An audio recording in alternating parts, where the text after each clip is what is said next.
कभी कभी इंसान के जो सबसे करीब होता है वही उसकी बर्बादी का प्लान बना रहा होता है। मैं जो आपको कहानी सुनाऊंगा वो कहानी सुन के आपको ये लाइन बिल्कुल सार्थक लगने लगेगी। रवि 32 साल का होनहार, समझदार और मेहनती युवक, अपने माँ बाप का गर्व। उसकी जिंदगी एकदम ट्रैक पर थी।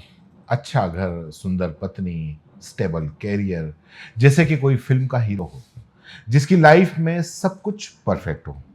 लेकिन कहते हैं ना, परफेक्ट दिखने वाली चीजें सबसे बड़ी धोखे की होती हैं। 6 अप्रैल को रवि बुलेट से निकलता है। रास्ता है कालावाड़ा से जामनगर। हवा में ठंडी सी नमी थी, लेकिन रवि को नहीं पता था कि आज की हवा उसकी जिंदगी की आखिरी सांस लेकर जाएगी। कुछ किलोमीटर आगे एक सुनसान रास्ते पर अचानक एक एसयूवी पीछे से उसकी बुलेट को जबरदस्त टक्कर मारती है। रवि उछलकर दूर जा गिरता है और वहीं दम तोड़ देता है।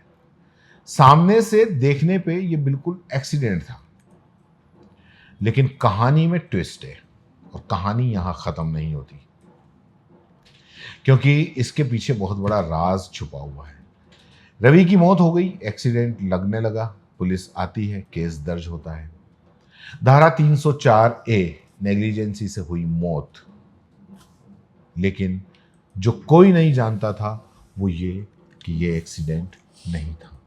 ये एक बहुत ही सोच समझकर रचा गया मर्डर था।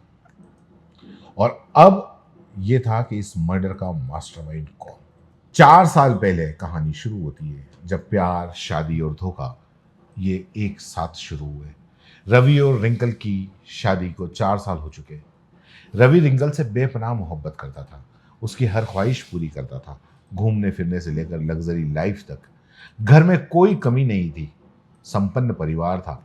लेकिन इस परफेक्ट जिंदगी का एक नया किरदार एंट्री ले चुका था, जिसका नाम था अक्षय डांगरिया।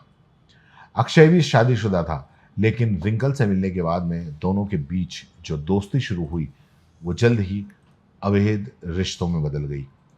शुरू में छुप छुप कर बातें होती थी, कोड वर्ड्स में चैट होती थी, लेकिन धीरे धीरे ये रिश्ता बढ़ता गया और ये रिश्ता बढ़ते बढ़ते शक बन गया।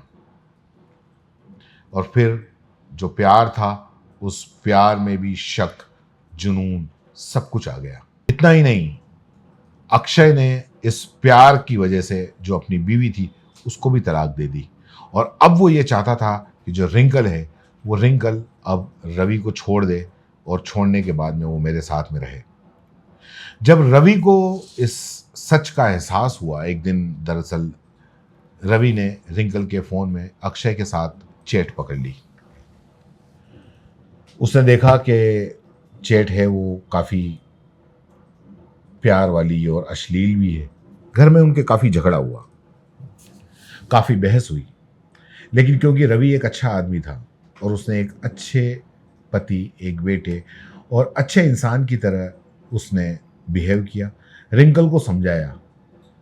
उसने कहा कि कोई बात नहीं, जो भी हुआ उसको भूल जाओ, गलती सबसे होती है, तुमसे भी हो गई, लेकिन अब हम जो भी हुआ उसको भूल जाते हैं, फिर नए सिरे से ज़िंदगी शुरू करते हैं।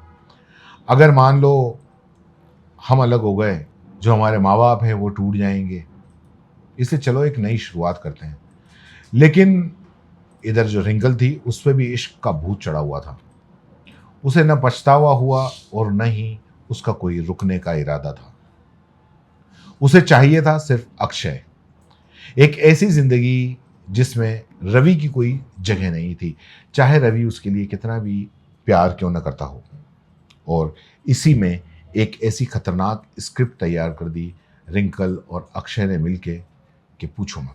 इन दोनों ने ये सोचा कि पहले तो उन्होंने सोचा कि हम सुपारी दे देते हैं, लेकिन फिर लगा कि अगर सुपारी देंगे तो पकड़े जाएंगे। उसके बाद में उन्होंने एक पूरा के पूरा प्लान किया एक्सीडेंट, कि हम इस हत्या को एक्सीडेंट दिखाएंगे और एक्सीडेंट प्लान कर लेते हैं। रिंकल ने रवि का भरोसा जीतने के लिए एक नया नाटक शुरू किया। वो रोज अपनी लाइव लोकेशन भेजती, दिन में कॉल करती, रवि को यकीन दिलाया कि सब कुछ ठीक है, ये सिलसिला चला पूरे 8 महीने और फिर आया 6 अप्रैल का वो दिन।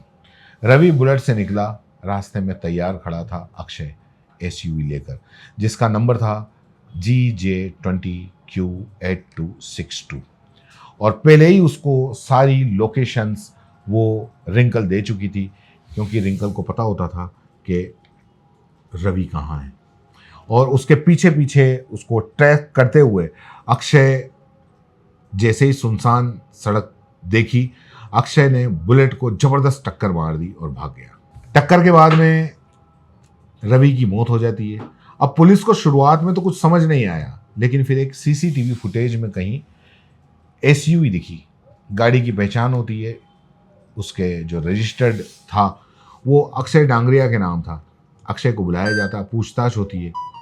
तब पूछताछ के अंदर वो घबरा जाता है, झूठ बोलता है। पुलिस को शक हो जाता है कि मामला कहीं ना कहीं कुछ ना कुछ गड़बड़ है।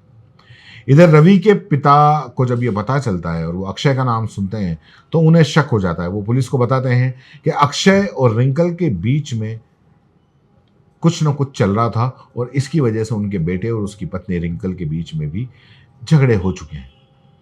फिर पुलिस कॉल डिटेल निकलवाती है। कॉल डिटेल के अंदर निकलता है रोज के घंटों की बातचीत का हिसाब, लोकेशन, डेटा शेयर करना, सब कुछ साफ था।